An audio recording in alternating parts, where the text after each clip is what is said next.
A lot of people want to start a business and you think you must have the money to do the business. A business is a vision. A business is an idea. A business is you're creating something to meet a need. You don't have to have the resources to start your business. A lot of time you're starting with borrowed money or other people's money. What is your name, your clinic name, and your role in the clinic? My name is Dr. Simi Aderibigbe. My clinic is Flourish Dental Edmonton, and I am the main dentist and the business owner at Flourish Dental Clinic. How long have I been in business? I've been in business for 5 years. What services do we offer in the clinic? We offer everything general dentistry. So from restorative fillings to children dentistry, we do exams, checkup, hygiene, cleaning. We do crowns, bridges, veneers, implants, cosmetic dentistry. We offer whitening, we offer sports guard, we offer night guard for people that clench. We do root canals, endodontics, and what people don't like to do, we do extractions as well. We do offer a lot more services than this, but generally everything you can find in a general dental clinic is what we offer. What's the best way for people to connect with your business? The best way to connect with us is by going on our website, www.flourishdental.ca, or you could connect with us on Instagram, flourishdental_YEG. And then you could connect with us on Facebook, Flourish Dental, and you could also phone our office, 780-540-8155. Are you currently taking new patients, and why should people take dental health seriously? Yes, we're taking new patients. We're always welcoming new patients, so feel free to drop in at Flourish Dental. Why should people take dental health seriously? Dental health is part of your general well-being. A lot of people go for annual physicals. They check your bloods, they do all the blood work, check your general physical health. But something that is often neglected is coming to the dentist. And if you know your mouth, I tell people, is the gateway to your body. It's the portal by which 99% of the nutrients you take get into your body. So the mouth is very important. It's also connected to the eyes, the nose, the ears. And so when people neglect their dental health, it's very easy for a dental infection to connect with your eyes, with your nose, with your ears. And what that does is once it gets into the bloodstream, it becomes sepsis or it goes to the brain.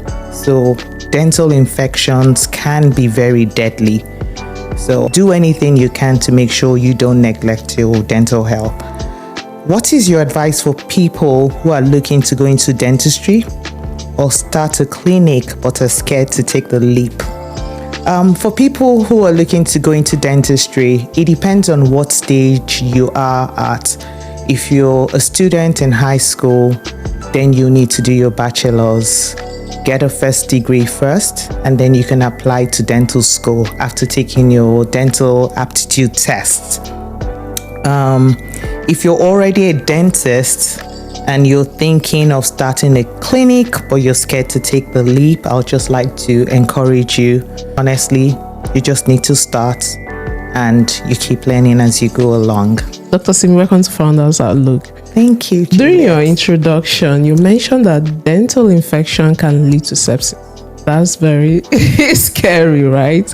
Because I don't know if it's just me. Coming from Nigeria, we don't ever go for dental checkup unless you have a toothache or dental issues. We feel, there is no need unless you have toothache. So when do you know it's time for you to start doing your dental check? Is it it from childhood? Is it? I don't understand.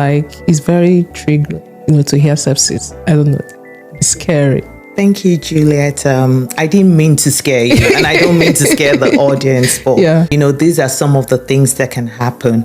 And I'm a Nigerian as well. Mm-hmm. And to be honest, I also didn't know much about dentistry before I went into dentistry as a course in university. Yeah. In fact, I don't think I ever went to the dentist before I got admitted. So not just me. So it's not just you. Okay. It's a cultural thing for us. So one of the things that we promote in this side of the world is from when a child has their first tooth. Yeah. So 6 months old, we say most children will have their first tooth.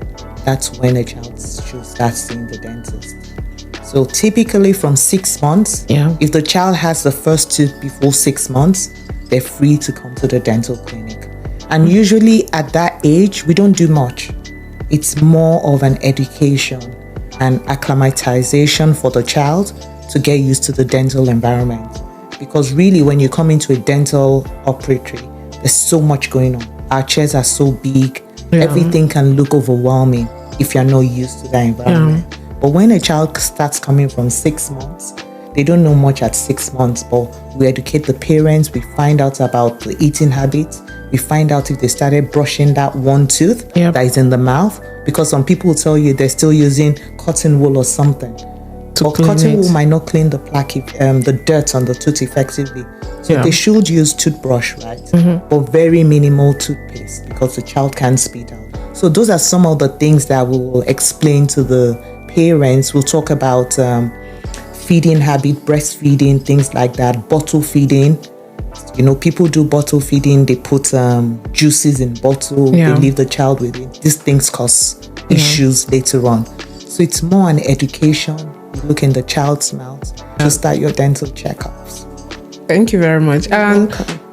From your story, you mentioned you did your first degree in Nigeria. Can you walk us through, what it took you and the process it took you to launch your clinic in Canada? I mean, I know it must be draining. So can you tell us what it took you to launch your clinic? I did my original dental training in Nigeria. But when I came to Canada, I thought it was important to actually learn the Canadian way as well. Okay. Dentistry doesn't change, but the materials, the equipment is different.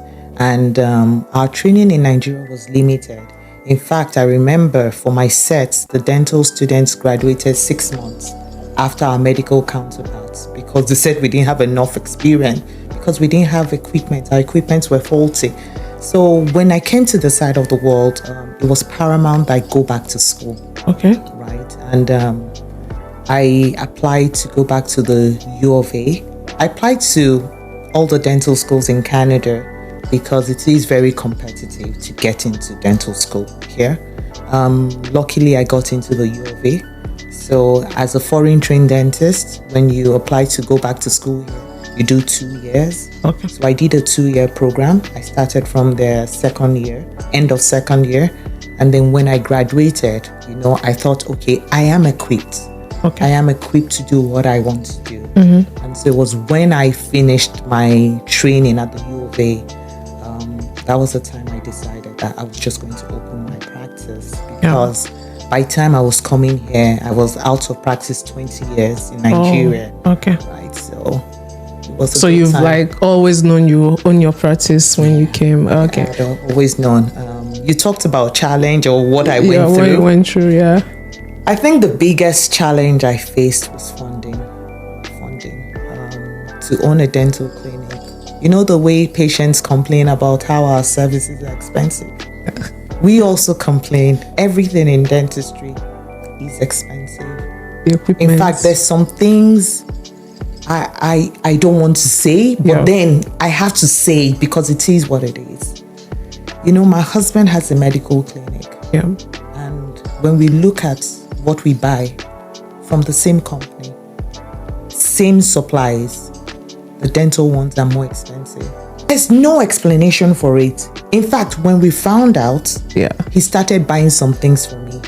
Okay. And then when they realized he was buying for the dental, they actually told us that no, I need to buy from the dental side. He needs to buy from the medical side. But because of accountability, right? That's how they found out. Because for my own bookkeeping, I need to be able to account for what I spend. So I think one day they just came to check something and everything. Then the rep said, "Oh, is the supply not for the medical office?" We're like, "No, they're just buying it for the dental." She's like, "No." So, things are really expensive for us. I feel it's really commercialized. Honestly, that's it. And so to set up a dental clinic, I spent almost like 3 to 4 times what my husband used to set up his space, right, and everything. So when we were going to start, we needed that funding for me to start. And remember, I said I had just finished my training when I decided I was starting. So when we went to the banks, it was more like, "Who are you? We don't know you." We don't know you. It was a challenge. In fact, it was very disappointing because when I was in school, you get funding to go to school automatically. Once you get admission into medical or dental school, here, they just put money in your account and that money will fund your time in school. So the bank that funded my education, that knew me that I went to dental school here, they were the bank I went to meet. I'm about to start a clinic.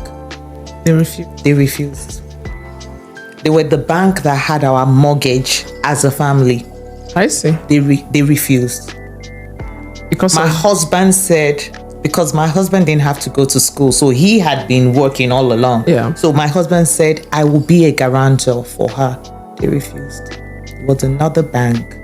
And this other bank that helped us, honestly, I want to say there was a godsend in that bank. It was an Asian lady. She said, "You know what? These are the challenges that the Black and minority ethnic groups face." She said, "I can relate." She said, "I want to believe you're a hardworking woman. I'm going to release loan." That was another bank. We didn't have anything with that bank. We didn't have any borrowing, nothing. No history. And after that lady released that funding for me to start the clinic, I think like 3 months after, she left the bank. Oh, that's why I said God sent her for you, just for that purpose. So that was my biggest hurdle. You must be a Nigerian person. God sent her. Okay, so what sets your clinic, your dental clinic? There are so many dental clinics around. So what sets yours apart, and what's your unique approach when it comes to patient care? I think what sets us apart is we treat everybody with utmost respect, and we're very personable. So one of the things I hear from people when I meet my clients for the first time and I take time to get to know them, they'll be like, "Oh, most places where I've been to, they know the hygienist. They know the dentist is only there for 2 minutes." Oh, okay. A lot of people say that the dentist just comes in and goes out, right? True. They don't get to know you. I experienced it. But, I made a decision that, and so for a lot of people that come in, I tell people, I might not remember the face, but if I've had a conversation with you, I'll know something about you. So for me, it's that personal relationship with everybody. I try to have it as a dentist, right? We have a new dentist that started working with us, and that's something I've told her that it's like our culture, and I want her to carry that along. Just be personable with everyone. It doesn't matter who the person is. Patient I think care, our approach to patient care is almost similar to our culture, and it's basically we treat everyone like family. So when you come to me, it's not about the treatment or the money we're getting from it. It's about, if this was my brother, is this the treatment plan I would have given? If this was my daughter, is this a treatment plan? And so I treat everybody like family. And so sometimes it might be like, "Oh, you're not making money," because you could have offered something else, that'll be money. But it's not about that. It's that reputation that I'm treating everyone like family. It just makes me feel good with myself. So. And I would like to throw this out here. Most people, if you're working, you may probably have coverage for dental care. I think most people, they are not aware, maybe because they don't have dental issue. So it's not like you're paying out of pocket. So Absolutely. you should go check out your teeth. Thank you. So how has your business evolved from the first day you started, and where do you see it in the next few years? There's been a lot of growth since we started. Recently, we expanded, so we have a new operatory. We used to have 3 rooms before, but recently we have our 4th room up and running, so that's been a massive thing, right? Then the services we're offering a lot more services than when we first started. When I started, we were not doing a lot of orthodontics. So over the years, we started with Invisalign, clear aligners, and now we're actually offering braces, so bracket braces. If somebody wants, we're able to offer that. Within our remit. So that's some of the things that we've evolved over time. And very soon we hope to be offering implants. Oh, nice. Looking forward to sometime next year. Start offering implants in-house. So you're just growing. Yeah. So, it's hard for some people to kind of separate being a business owner and also working in the business, right? How do you manage being a skilled dentist and also a business owner?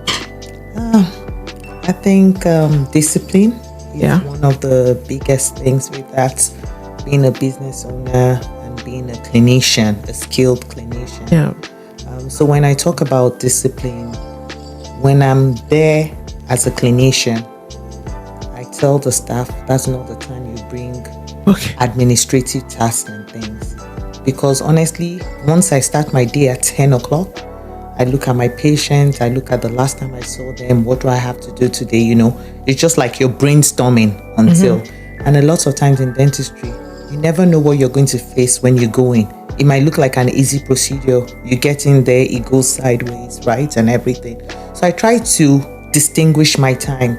I have days when I'm off. Those days are strictly business days. So I'm strategizing for the business and things like that. One of the things I've also done is empowering my team, right? I can't do it all alone. And I'm grateful for the team I have. So empowering them to be able to take on responsibility, I delegate to them and everything.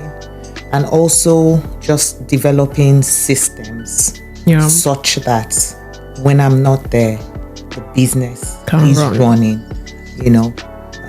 I was away this summer for, I think, maybe 3 weeks. I had different engagements.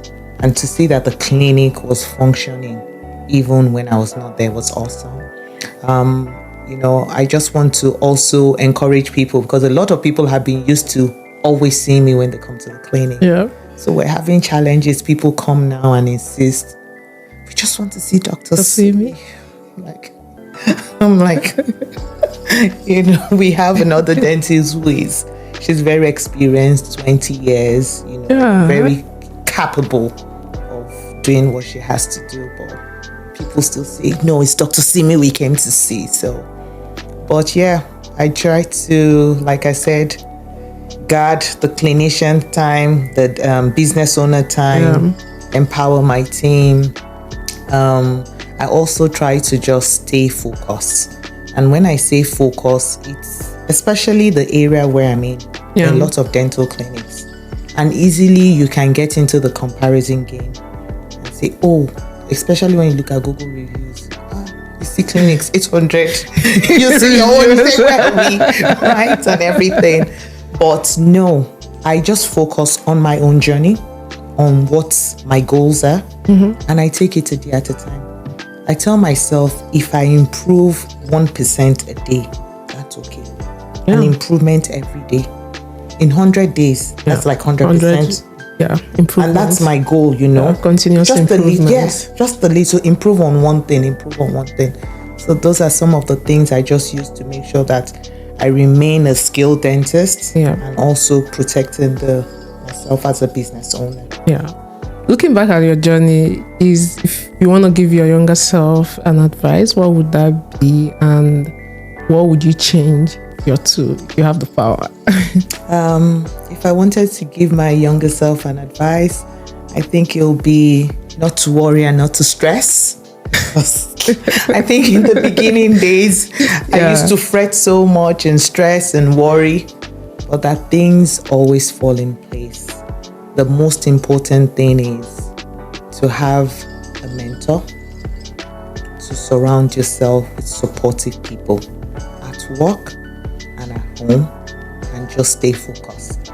Show up every day, be persistent, and have resilience, and everything will turn out fine. If I was to change anything, maybe I wouldn't be in Windermere. Why is that? It's so saturated. It's so with dental clinics. Yeah. That's the only thing. Oh. I love the location. I love the place.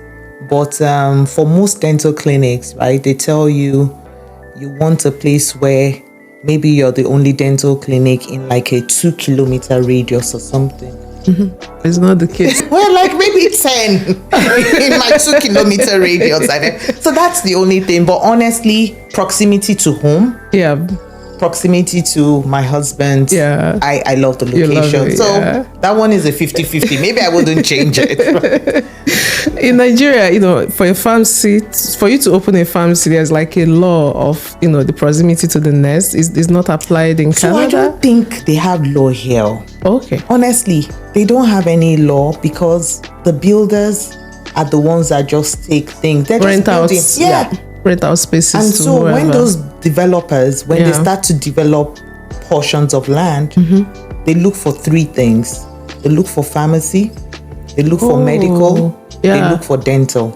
So you can have a construction here, you have another one beside. They're both looking for the same thing. Pharmacy, because they know that once you're there, those are services that keep going. There's a need.